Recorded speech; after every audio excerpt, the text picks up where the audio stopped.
Hello friend, today we will implement switch case statement using string value with Java program.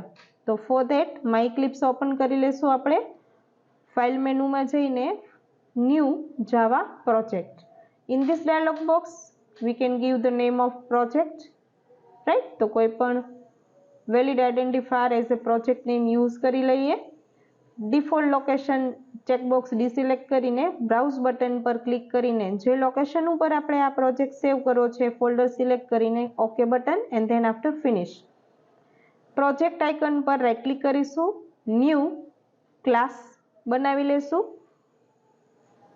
ક્લાસનું નામ આપીને main method માટે આપણે checkbox select કરી લેશું અને ફિનિશ બટન ઉપર ક્લિક કરીશું. નાઉ ફર્સ્ટ આપણે સ્પેસિફાય કરી દઈએ કે આ જે આપણે કોડ ઇમ્પ્લિમેન્ટ કરીએ છીએ એ શેના માટે છે, તો કે સ્વિચ કેસ યુઝ કરવાનું છે but with string value. Actually switch કેસની વેલ્યુ આપણે switch case with integer value, with character value and with string value આપણે જાવાની અંદર ઇમ્પ્લિમેન્ટ કરી શકીએ. તો અહીંયા આપણે સ્ટ્રિંગ વેલ્યુ સાથે ઇમ્પ્લિમેન્ટ કરીએ છીએ. તો સ્ટ્રિંગ વેલ્યુ સ્ટોર કરવા માટે ફર્સ્ટ આપણે અહીંયા એક ડિક્લેર કરી દઈએ string s is equal to Rajkot. તો હવે s જે છે વેરિયેબલ એની વેલ્યુ રાજકોટ સેટ કરી દીધી છે.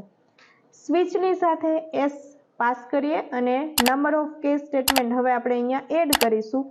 તો નંબર ઓફ કેસ સ્ટેટમેન્ટમાં ફર્સ્ટ કેસ અને સ્ટ્રિંગ છે એટલે ઓલવેઝ ડબલ કોટમાં આપણે વેલ્યુ સ્પેસિફાઈ કરવાની થાય.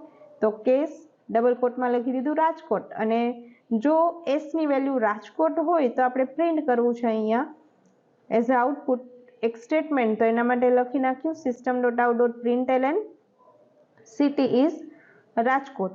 સપોઝ s ની વેલ્યુ રાજકોટ સાથે યાની કે ફર્સ્ટ કેસ સાથે મેચ નથી થતી તો આપણે સેકન્ડ કેસથી આપણે વેલ્યુ બીજી ચેક કરી શકીએ. તો અગેન આ વસ્તુ રિપીટ કરીશું. After break statement second case અને ત્યાં આપણે કેસની સાથે વેલ્યુ પાસ કરી દેશું આનંદ, રાઈટ? તો આઉટપુટમાં મેસેજ પ્રિન્ટ કરવો છે સિટી ઇઝ આનંદ. એકચ્યુઅલી સ્વિચની સાથે જે એસ લખેલું છે એની કમ્પેરિઝન કેસની વેલ્યુ સાથે થશે. અહીંયા એકચ્યુઅલી બેકએન્ડમાં ડબલ ઇક્વલ ટુ કમ્પેરિઝન જ થાય છે. ઓકે, એસની વેલ્યુ છે એ કેસની વેલ્યુ સાથે કમ્પેર થાય છે. તો થર્ડ કેસ લખી દીધું, ત્યાં આપણે કેસની વેલ્યુ સુરત રાખી દીધી.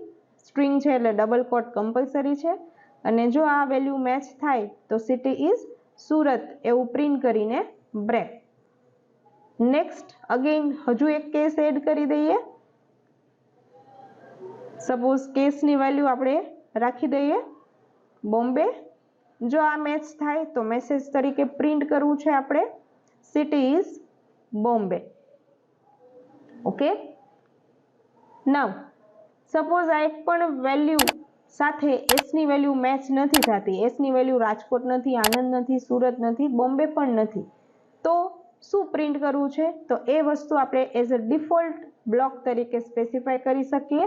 તો ડિફોલ્ટ કોલોન સાઇન system.out.println જે પણ મેસેજ પ્રિન્ટ કરવો છે we can specify in the double quote. તો અહીંયા ડબલ કોટમાં આપણે મેસેજ આપી દઈએ ઓકે કે સ્વિચના જેટલા કેસ છે એમાં આ એક પણ સિટી સ્પેસિફાય નથી. તો city is not in given range અથવા તો ઇનવેલિડ સિટી મેસેજ કાંઈ પણ આપી શકાય, ઇનવેલિડ ચોઇસ. ઓકે, આટલું કરીને અગેન આપણે ડિફોલ્ટ બ્લોક સાથે પણ બ્રેક તો લખવાનું જ છે.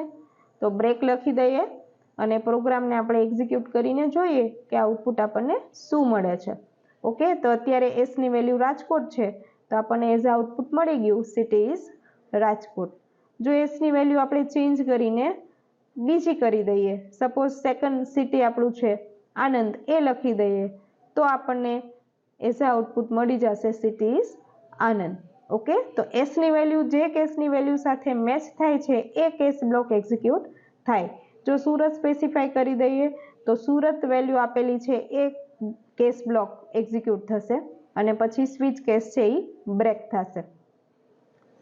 સપોઝ આપણે આપી દઈએ બોમ્બે અને એક્ઝિક્યુટ કરીએ તો city is Bombay as output આપણને મળી જશે.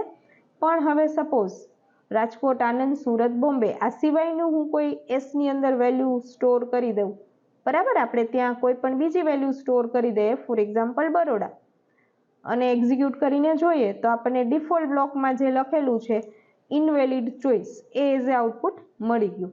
તો આ રીતે જાવાની અંદર આપણે સ્ટ્રિંગ વેલ્યુ છે એ સ્વિચ કેસ સાથે સ્પેસિફાઈ કરી શકીએ અને યુઝ કરી શકીએ.